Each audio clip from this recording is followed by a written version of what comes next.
పెళ్ళై నెల రోజులు అయిందో లేదో భర్తతో కాపురం ఇష్టం లేదు అంటూ అతన్ని చంపాలని చూసిందో భార్య భర్తపై విష ప్రయోగం చేసింది. జ్యూస్ లో పాయిజన్ కలిపి ఇచ్చేసింది.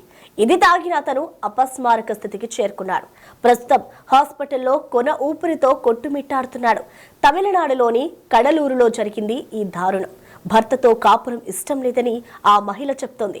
ఇదే విషయంపై గతంలో భర్త నిలదీయడంతో వేరే వ్యక్తిని ప్రేమించాలని చెప్పింది. అయితే పెద్ద మనుషుల పంచాయతీలో రాజీ కుదిరింది. కానీ పంచాయతీ తర్వాత కూడా ఆమె ప్రేమాయణం కొనసాగించింది. తాజాగా జ్యూస్ లో విషం కలిపి భర్తకి ఇచ్చింది ఆ భార్య.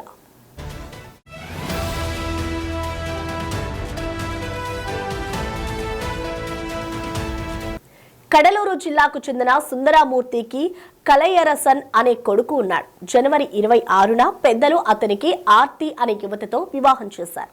అయితే ఆర్తికి ఈ పెళ్లి అస్సలు ఇష్టం లేదు. తల్లిదండ్రులు పట్టుబట్టడం వల్లే ఆమె తప్పనిసరి పరిస్థితుల్లో ఒప్పుకుంది.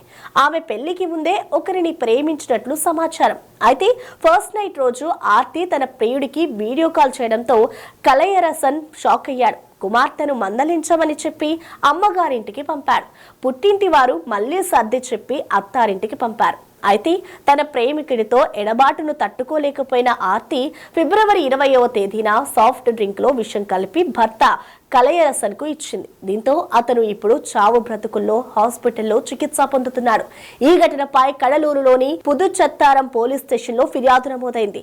ఆర్తిపై తగిన చర్యలు తీసుకోవాలని డిమాండ్ చేస్తూ కలయరసన్ తల్లిదండ్రులు జిల్లా పోలీస్ సూపరింటెండెంట్ కార్యాలయంలో కూడా ఫిర్యాదు చేశారు.